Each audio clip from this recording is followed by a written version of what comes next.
Que Deus abençoe a todos.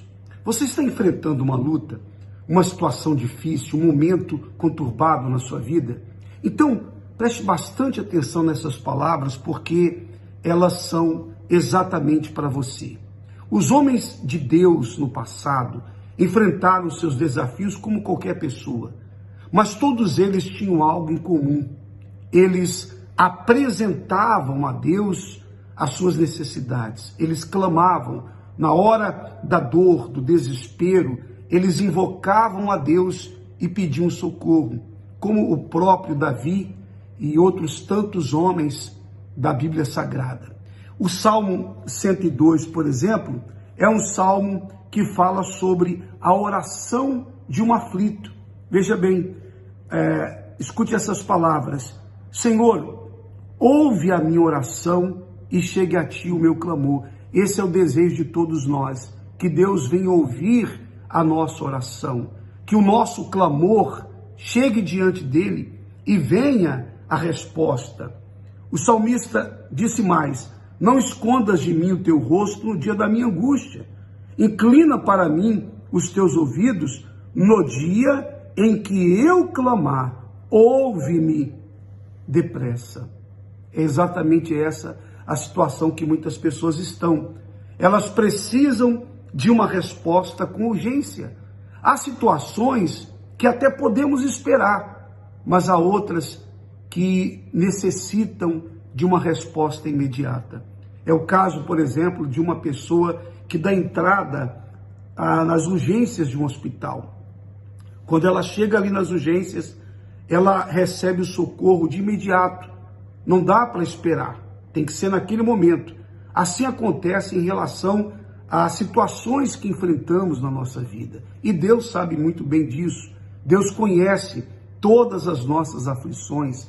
Ele conhece as suas lutas. Ele sabe de tudo que se passa na sua vida. Ele sabe dos seus desertos, das suas lágrimas, do seu choro. Ele conhece a sua situação. Mas ele aguarda uma atitude da sua parte. Ele aguarda um clamor, uma oração. Ezequias fez isso.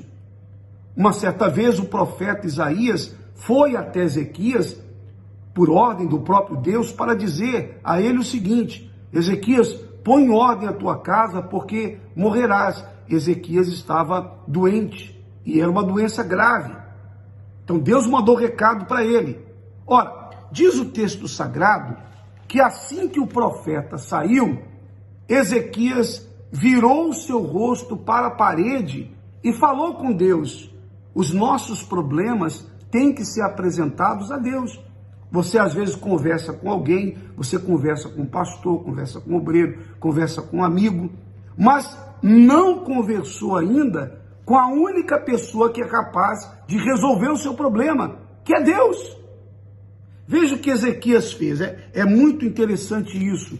Bastante interessante, porque ele virou o seu rosto para a parede e fez a seguinte oração: Ah, Senhor, peço-te, lembra-te agora de que andei diante de ti em verdade e com coração perfeito e fiz o que era reto aos teus olhos. E chorou Ezequias muitíssimo. Sabe o que aconteceu? Houve a resposta de Deus. Deus mandou o profeta retornar a Ezequias e dizer o seguinte: assim diz o Senhor, o Deus de Davi teu pai, ouvi a tua oração e vi as tuas lágrimas. Eis que acrescentarei aos teus dias 15 anos. E mais, livrar-te-ei das mãos do rei da Síria, a ti e a esta cidade, e defenderei esta cidade. Ou seja, Deus ouviu a oração de Ezequias. Ele ouve, mas ele quer ver uma reação da sua parte. Uma coisa é a pessoa aceitar a situação. Muitos admitem a derrota, o fracasso e não recorrem a Deus. É aquela pessoa que fica abalada com a má notícia e ela pensa: bem, se é isso que tem que acontecer, então eu não posso fazer nada. Claro que pode. Uma oração sincera pode mudar qualquer situação, pode mudar o diagnóstico médico. Uma oração sincera pode reverter um problema grave que você está enfrentando em casa, na sua família. Mas é preciso falar com Deus. experimente agora mesmo fazer uma oração. Procure um cantinho aí, se você está em casa, onde quer que você esteja, procure um momento em que você possa falar com Deus a sós. Entra no banheiro, entra em algum local, fique isolado, só você e Deus, e apresente a Ele essa situação. E você verá que a resposta chegará para a sua vida. Deus abençoe a todos, experimente fazer isso. Faça agora mesmo.